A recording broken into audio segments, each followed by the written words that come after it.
नमस्कार विद्यार्थी मित्रांनो, साधी सोपी गोष्टच्या या नवीन सत्रामध्ये मी श्रीहरी पांडव परत एकदा तुमचं स्वागत करतो।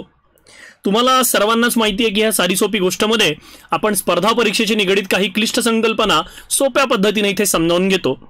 तुम्हाला सर्वांना ही देखील गोष्ट माहिती आहे की ह्या साधी सोपी गोष्टच्या सत्राच्या शेवटी मी तुम्हाला काही प्रश्न विचारतो आणि त्या प्रश्नांची उत्तरं तुम्ही देणं अपेक्षित आहे। त्यामुळे आजच्या सत्रावर जी प्रश्न तुम्हाला विचारले जाणार आहेत त्यांची उत्तरं देण्यासाठी हा व्हिडिओ शेवटपर्यंत जरूर बघा। चला आजच्या सत्राकडे जाऊया। मला असं वाटतं की सगळ्यांनीच लॉकडाऊन हा शब्द ऐकलेला आहे आणि लॉकडाऊनचे विविध नियम वगैरे ह्या सगळ्या गोष्टी सध्या चालू आहेत। पण सद्यस्थितीला प्रसार माध्यमांमध्ये एक अतिशय नवीन विषयावर चर्चा सुरू झालेली आहे की जसं आपण लॉकडाऊन मध्ये गेलो आहोत तसं आता सूर्य देखील लॉकडाऊन मध्ये चाललाय आणि हे लॉकडाऊनमुळे पृथ्वीवर काही परिणाम चांगले किंवा वाईट परिणाम होऊ शकतात आणि हे नेमके परिणाम काय आहेत या संदर्भाबद्दल मोठ्या प्रमाणावर चर्चा तुम्ही प्रसिद्धी माध्यमांमध्ये बघू शकता। तर चला समजून घेऊया सूर्यावरचं हे लॉकडाऊन नेमकं काय। आता एक सगळ्यात महत्त्वाची गोष्ट इथे आपल्याला बघायची ते म्हणजे हे लॉकडाऊन हा शब्द नेमका कसा कुठून कशामुळे आला। तर लक्षात घ्या, त्यासाठी एक पहिली गोष्ट ती म्हणजे सूर्यचक्राचा एक अतिशय महत्त्वाचा टप्पा 2020 या साली येतोय। आता हे सूर्यचक्र काय असतं हे देखील आपल्याला बघायचंय, त्याचे नेमके टप्पे काय असतात ते देखील बघायचंय। पण हा एक अतिशय महत्त्वाचा टप्पा 2020 साली येणार आहे आणि ह्या टप्प्याचं एक अतिशय विशेष नाव आहे। लक्षात घ्या, त्याला सोलर मिनिमम असं म्हटलं जातं। काय म्हटलं जातं त्याला? सोलर मिनिमम असं म्हणण्यात येतं आणि ह्या सोलर मिनिममचा टप्पा 2020 ते 2021 सालापर्यंत पसरलेला आहे आणि ह्या सोलर मिनिममलाच काही प्रसार माध्यमांनी काय नाव दिलंय तर लॉकडाऊन असं नाव दिलंय। खऱ्या अर्थानं लक्षात घ्या, हे लॉकडाऊन सूर्यावरचं नाहीये। त्यामुळे मला आजच्या ह्या व्हिडिओमध्ये हेच समजावून सांगायचंय की हे लॉकडाऊन जर म्हणण्याचा जो आपला एक विचार चालू आहे तो योग्य आहे का आणि नेमकं हे सोलर मिनिमम काय आहे, याच्या आधीही हे कधी घडलंय का आणि घडला असेल तर त्याचा परिणाम नेमका काय राहिलेला आहे। तर चला जाऊया आजच्या सगळ्यात महत्त्वाच्या टॉपिककडे, ते म्हणजे सूर्याचं लॉकडाऊन किंवा सोलर मिनिमम म्हणजे काय। आता लक्षात घ्या, सूर्याच्या पृष्ठभागावरील काही प्रक्रिया अभ्यासल्याशिवाय आपल्याला सोलर मिनिमम किंवा इतर कुठली गोष्ट समजणार नाहीये। यामध्ये पहिला जो भाग आपण अभ्यासणार आहोत ते म्हणजे सौर डाग म्हणजे काय। त्यानंतर दुसरा जो घटक आपण बघणार आहोत ते म्हणजे सौर तेज शिखा किंवा सीएमई म्हणजे नेमकं काय। यांना इंग्रजीमध्ये म्हटलं जातं कोरोनल मास इजेक्शन। लक्षात घ्यायला काय म्हटलं तर कोरोनल मास इजेक्शन। आता आज मी ह्या दोन गोष्टी फार विस्तृतपणे समजावून सांगणार नाहीये, पण एक जस्ट आपल्याला माहिती व्हावं ह्या दृष्टिकोनातून त्या तुमच्या समोर येतील। आणि त्यानंतर तिसरा सगळ्यात महत्त्वाचा घटक जो आपल्याला अभ्यासायचा आहे तो म्हणजे सोलर ऍक्टिव्हिटी सायकल। ह्या तीन गोष्टी जर तुम्ही अभ्यासल्या तर तुम्हाला सोलर मिनिमम काय आहे किंवा सौर तापचक्र काय आहे हे लक्षात येईल आणि त्याचा पृथ्वीवर होणारा परिणाम आपल्याला अभ्यासता येईल। तर चला बघूया सौर डाग आणि सौर तेज शिखा म्हणजे काय। सूर्याच्या पृष्ठभागावर असंख्य वेगवेगळ्या घटना घडत असतात आणि जसं पृथ्वीला स्वतःचं चुंबकीय क्षेत्र आहे तसंच सूर्याला देखील स्वतःचं चुंबकीय क्षेत्र आहे। या चुंबकीय क्षेत्रामध्ये जर अस्थिरता निर्माण झाली तर ह्या अस्थिरतेच्या स्वरूप सूर्यावर या अशा प्रकारचे काळे डाग तयार होतात। लक्षात घ्या, हे जे आहेत हे एक प्रकारे चुंबकीय वादळाचाच प्रकार आहेत। काय आहेत हे?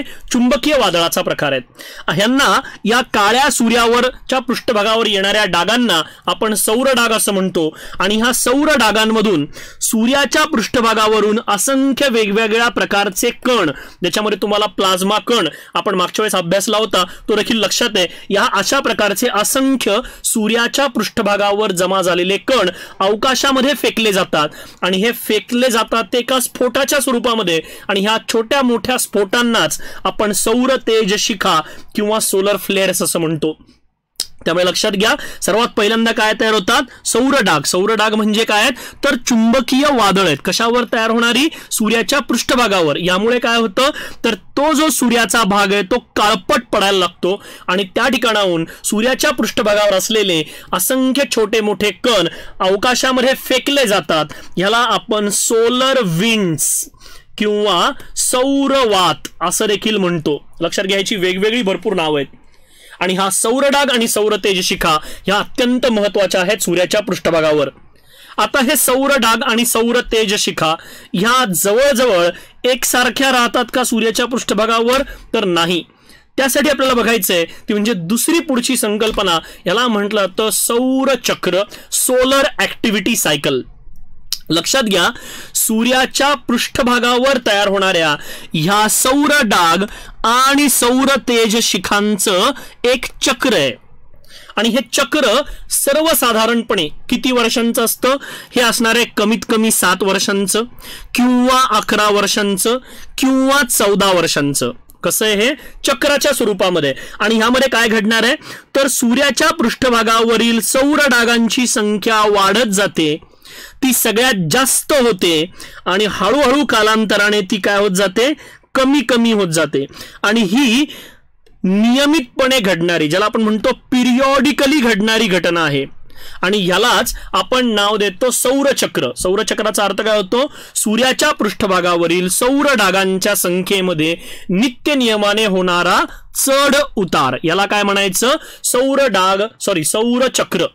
आता ह्या सौरचक्राचे इथं आपण बघतो आहोत काय आहेत तर वेगवेगळे पीक्स आहेत. लक्षात घ्या, ह्याला मी म्हणणार आहे सोलर मॅक्सिमम.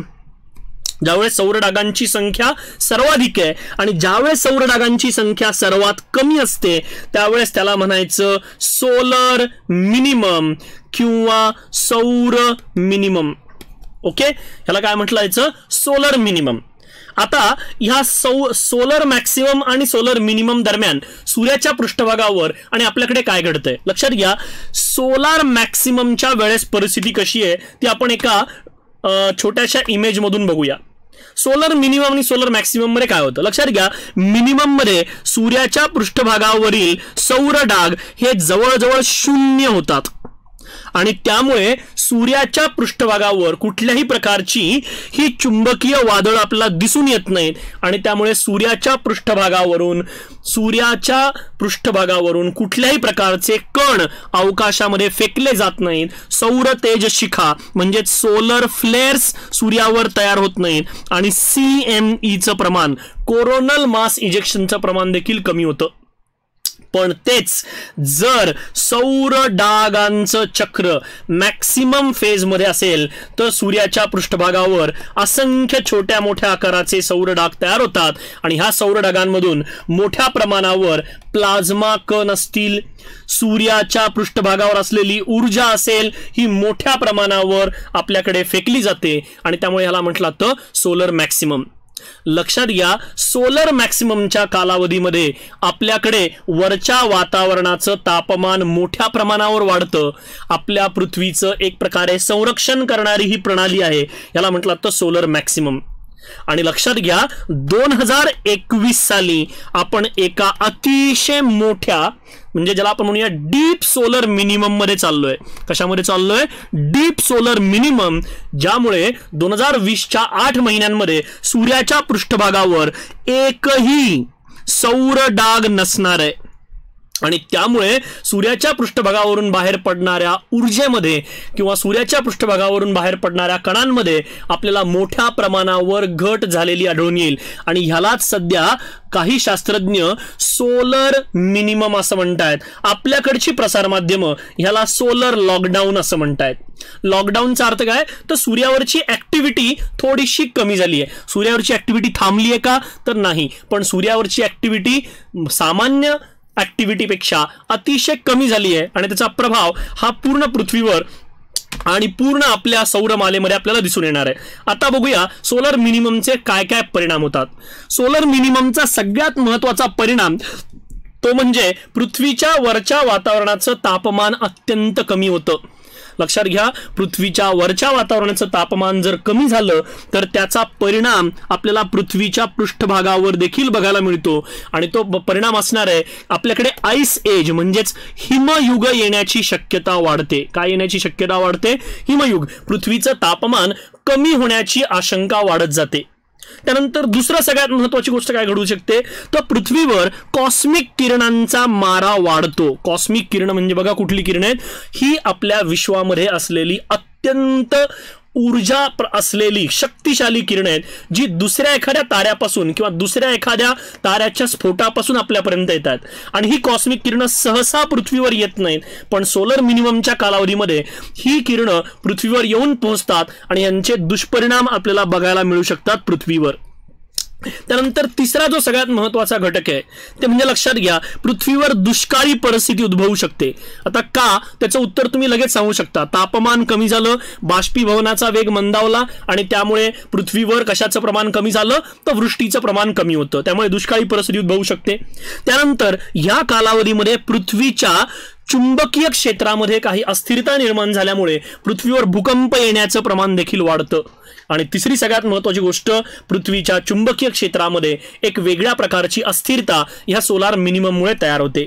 आणि सगळ्यात शेवटचा आणि महत्त्वाचा, पृथ्वीभोवती फिरणारा जो मानव निर्मित कचरा आहे. तुम्हाला सर्वांना माहिती आहे की आपल्याकडे सॅटेलाइट्सचे वेगवेगळे प्रकार आहेत, त्यापैकी एकाचं नाव आहे लो अर्थ ऑर्बिट सॅटेलाइट्स. लक्षात घ्या, पृथ्वीपासून कमी उंचीवर जी सॅटेलाइट्स उडतात त्यांना मानवनिर्मित कचऱ्याला फार सामोरं जावं लागतं. सोलर मिनिममच्या कालावधीमध्ये हा जो मानवनिर्मित कचरा आहे तो अतिशय जास्त सक्रिय होतो आणि त्यामुळे उपग्रहांमध्ये बिघाड होणे, त्यानंतर विविध प्रकारच्या सोलर आपल्याकडच्या ज्या स्पेस मिशन्स आहेत त्यांच्यामध्ये अडथळे निर्माण होणे, अशा प्रकारच्या गोष्टी आपल्याला ह्या कालावधीमध्ये झालेल्या दिसू शकतात. लक्षात घ्या, सोलर मिनिमम ही एक नैसर्गिक प्रक्रिया आहे. दर 11 वर्षानंतर किंवा 14 वर्षानंतर ही प्रक्रिया आपल्याला परत एकदा पृथ्वी आणि सूर्याच्या पृष्ठभागावर झालेली आढळून येते आणि त्यामुळे ह्या सोलर मिनिममलाच सध्या प्रसारमाध्यम सोलर लॉकडाऊन असं घोषित करतायत. आता इथे आपण जाऊया आपल्या सगळ्यात महत्त्वाच्या घटकाकडे, ते म्हणजे आजचे प्रश्न. बघा, मी आजचे काय विचारतोय, प्रश्न विचारतोय. पहिला प्रश्न तो म्हणजे, ह्या आधी घडून गेलेल्या सोलर मिनिममला काही विशिष्ट अशी नावे आहेत का? काय शोधायचे तुम्हाला, आतापर्यंत ज्या सोलर मिनिमम ह्याच्या आधी घडून गेलेल्या आहेत त्यांना ज्या शास्त्रज्ञांनी ती शोधली त्या नावे ओळखलं जातं. तुम्हाला अशा कमीत कमी 2 नावांची लिस्ट कमेंटमध्ये टाकायची आहे. त्यानंतर दुसरा सगळ्यात महत्त्वाचा प्रश्न, भारताच्या स्पेस ऑर्गनायझेशनने म्हणजेच इस्रोने सूर्याकडे सोडलेल्या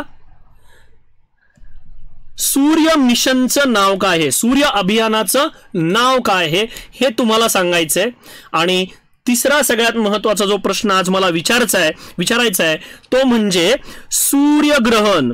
लक्षात घ्या, सूर्यग्रहण कधी होते, कुठल्या दिवशी आपल्याला सूर्यग्रहण बघता येऊ शकते. ठीक आहे विद्यार्थी मित्रांनो, ह्या 3 प्रश्नांची उत्तरं जरूर कमेंट बॉक्समध्ये टाका आणि ह्या सोलर मिनिममचा अजून माहिती घ्या आणि जेणेकरून तुम्हाला पृथ्वीवरचा याचा परिणाम अभ्यासता येईल. तर विद्यार्थी मित्रांनो, आजचा हा भाग मी इथेच थांबवतो. धन्यवाद. भेटूया पुढच्या भागामध्ये. थँक्यू.